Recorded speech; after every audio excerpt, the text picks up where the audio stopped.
Hello guys, एक नए topic के साथ मैं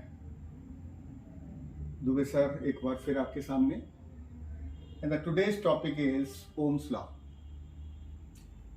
इससे पहले दो टॉपिक्स हम लोगों ने डिस्कस किए थे इलेक्ट्रिसिटी चैप्टर से, इलेक्ट्रिक करंट, और दूसरा टॉपिक जो था वो पोटेंशियल डिफरेंस था। आई थिंक आप लोगों को समझ में आया होगा। इस नए टॉपिक में पहले ये समझ लीजिए ओम्स लॉ बेसिकली है क्या। ओम्स लॉ पहले के दोनों टॉपिक्स को यूनिफाई करता है। It establishes a relation between the electric current and potential difference.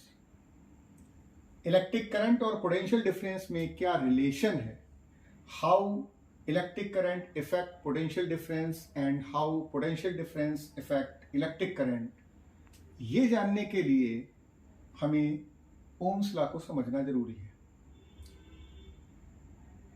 यहां पर एक सर्किट डायग्राम बना हुआ है। सर्किट का मतलब भी आप चलिए यहाँ पे समझा देते हैं आपको। सर्किट का मतलब होता है that continuous path through which current flow in a conductor. किसी कंडक्टर में वो कंटिन्यूअस पाथ जिस पर करंट फ्लो करता है, रन करता है, उसको हम लोग इलेक्ट्रिक सर्किट बोलते हैं। Electric circuit consist so many things. Resistors होते हैं इसके अंदर, अमीटर्स होते हैं, वोल्टामीटर्स होते हैं, की होती है और बैटरी होती है। This diagram is basically establish a relation between current I and V। I और V, अगर हम V वोल्टेज अप्लाई करते हैं किसी सर्किट पे और I करंट को फ्लो कराते हैं तो कितना रेसिस्टेंस पैदा होगा, ये जानने के लिए हमें ओम्स लॉ को समझना होता है। According to Ohm's law, at constant temperature current flowing in a conductor is directly proportional to the potential difference between the end of the conductor. किसी कंडक्टर में कांस्टेंट टेम्परेचर पर करंट और potential difference में क्या relation होता है, वही बताया जाता है ओम्स लॉ के द्वारा। So as we know that current is I, that is proportional to V। बहुत ही इंपॉर्टेंट बात जिसके बिना शायद ओम्स लॉ एप्लीकेबल ही नहीं है। वेरी इंपॉर्टेंट थिंग दैट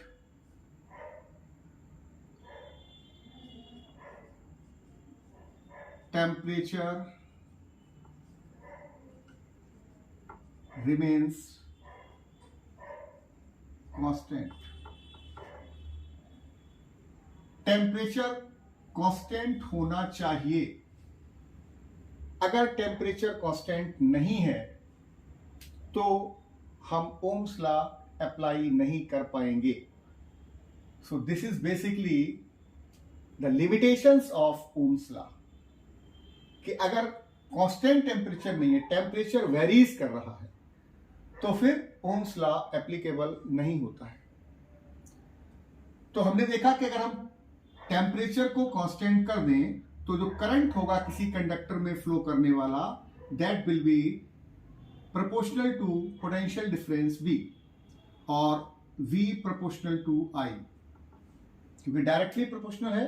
अगर I डायरेक्टली V के प्रोपोर्शनल है, इट मींस B भी I के प्रोपोर्शनल होगा।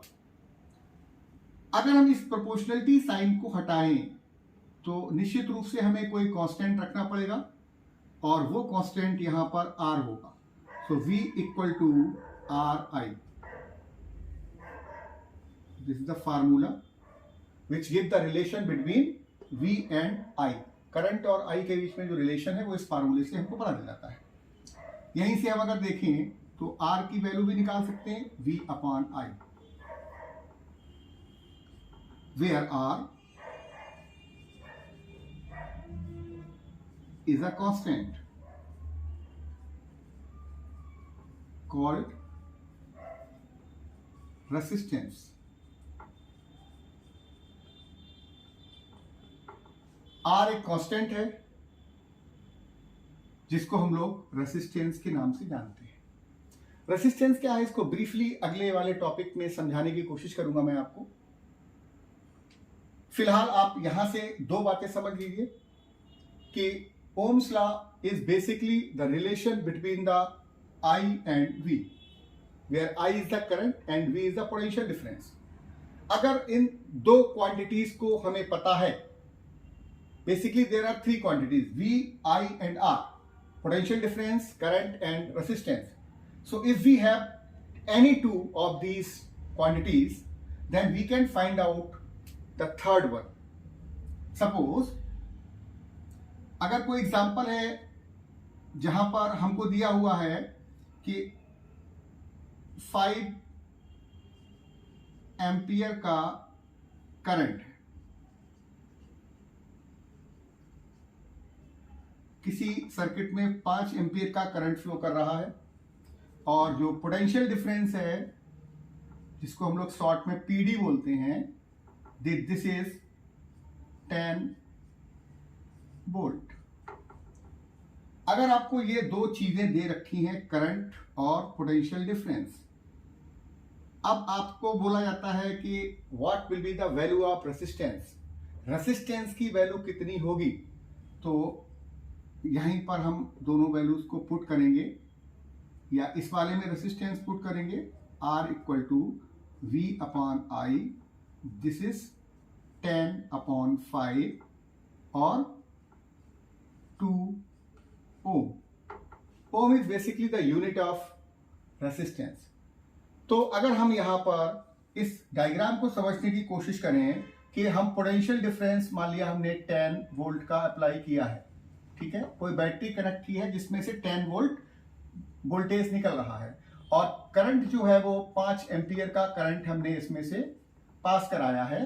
तो यहां पर जो वैल्यू निकल के आएगी रेसिस्टेंस की, वो कितनी होनी चाहिए, 2 ओम। सो सिंपली आपने क्या देखा कि अगर हमें दो वैल्यूज कोई भी दे रखी हैं, चाहे V और I दे रखा हो, V और R दे रखा हो, सिंपली हम कोई भी तीसरी वैल्यू निकाल सकते हैं, किससे, V इक्वल टू RI फार्मूले से। ये बहुत ही अच्छा टॉपिक है, बहुत सारे 1 मार्क्स के क्वेश्चन आपको यहां से मिल जाते हैं, बोर्ड में एटलीस्ट एक क्वेश्चन आपको यहां से मिलता ही है। जैसा कि मैंने आपको शुरुआत में पहले भी बताया था कि आप डे टू डे अगर मुझे फॉलो करेंगे तो आपको देखने को मिलेगा कि एक जो पैटर्न है, जो सीक्वेंस है टॉपिक का, वो कंटिन्यू रहेगा जब तक कि वो चैप्टर खत्म नहीं हो जाएगा। और जब चैप्टर खत्म हो जाएगा तो फिर मैं नए चैप्टर की तरफ आपको लेके जाऊंगा। आप बने रहिए मेरे साथ, और निश्चित रूप से आई एम वेरी श्योर कि आपको इसका बहुत ही लाभ मिलेगा। ठीक है, इसके बिहाफ पर आप अपनी तैयारी को कंटिन्यू कर सकते हैं। ठीक, आप इसको देख करके बहुत सारे एप्लीकेशंस को खुद कर सकते हैं घर पे बैठ के, आपके पास बहुत सारी बुक्स होंगी।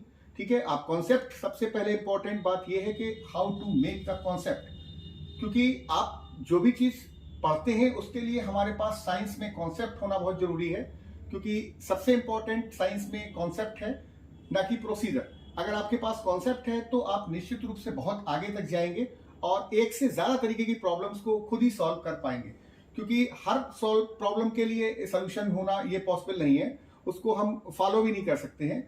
हम चीजों को सीखते हैं, और जो सीखता है वो हर तरीके की प्रॉब्लम्स को सॉल्व करने की क्षमता रखता है, क्योंकि जो बोर्ड का पैटर्न्स होता है उसको आप चेज नहीं कर सकते, जहां तक मैं जानता हूं।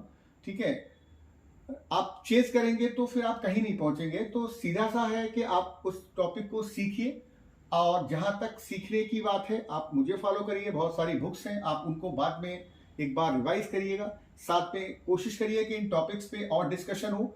If you have any problem तो आप मुझे कमेंट बॉक्स में लिख सकते हैं, and I will very sure कि मैं आपकी प्रॉब्लम्स को शॉर्ट आउट करने की कोशिश करूंगा। ठीक है, आप जो भी इसको बच्चे स्टूडेंट पढ़ रहे हैं मेरे साथ में देखेंगे, मैं होप करता हूं कि आप ज़्यादा से ज़्यादा अपने जो भी स्टूडेंट्स होंगे आपके साथ के, उनको आप लीड करेंगे कि इसका बहुत अच्छे से बेनिफिट उठाएं और बहुत अच्छा स्कोर करें। ये मेरी विश है।